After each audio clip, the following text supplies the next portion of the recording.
এখনকার যুগে সকলের মুখে মুখে চর্চায় হোক বা খাদ্যে একটাই নাম, সেটা হলো থাই গোল্ডেন এইট পেয়ারা।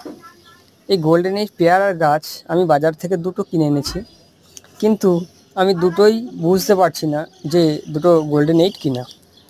কিন্তু গোল্ডেন এইটের একটু বৈশিষ্ট্য যেটা, সেগুলো সবগুলোই এখানে আছে। আমাকে বলা হয়েছিল গোল্ডেন এইটের এই যে ডগের পাতাগুলো হয়, সেই পাতার কিনারাগুলো সব কালারটা হালকা গোলাপি কিংবা লালচে বর্ণের হবে। সেটা ঠিক মিলে যাচ্ছে।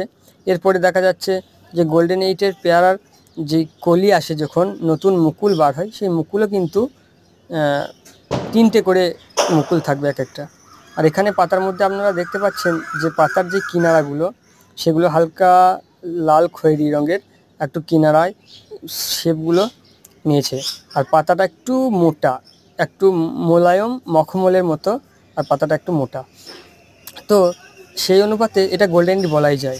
আর গোল্ডেন এইটের পেয়ারার সবসময় একটা বৃন্তে 3টে ফুল বা 3টে পেয়ারা থাকবে। মাঝেরটা মোটা, সাইডে দুটো একটু ছোটো হলেও 3টে পেয়ারাই হতে সক্ষম। আর এই গোল্ডেন এইটের ডগের পাতাগুলো একটু লালচে হয়, আর যেই ডালগুলো, সরু ডালগুলো থাকে, সেটাও একটু লালচে বর্ণের হয়ে থাকে। পাতার কিনারগুলো ফলো করে দেখতে পারেন, এগুলো গোল্ডেন এইটেরই লক্ষণ। কিন্তু আমি আর একটা গাছ কিনে এনেছি, সেটাও গোল্ডেন এইট নামেই, কিন্তু সেই গাছটি আমি কিচ্ছু দেখতে পাচ্ছি না। যেরকম ডগের পাতার যে কিনারগুলো, সেগুলো লালচে আমাকে লাগছে না। তো মুকুল দেখেছিলাম আমি একটা, মুকুলের মধ্যে 3টে পেয়ারাও ধরেছিল, সেই বৈশিষ্ট্যটা ঠিক গোল্ডেন এইটের মতো। কিন্তু এখানে আমি পাতাগুলো, আপনারাও স্ক্রিনে দেখতে পাচ্ছেন, সবুজ, আর পাতাগুলো একটু গোলাকার গোলাকার ভাব লাগছে। নিচের পাতাগুলো দেখতে পারেন, উপরকার পাতাগুলো লম্বাটে, মাছের পেটির মতো যেরকম হয়। আর গোল্ডেন এইটের লক্ষণ যদিও দেখতে না পাই, আপনারা যদি একটু কমেন্টে আমাকে সাহায্য করেন, একটু বলতে পারেন যে হ্যাঁ এই গাছটি কী গাছ, তাহলে আমিও খুব উপকৃত হতাম।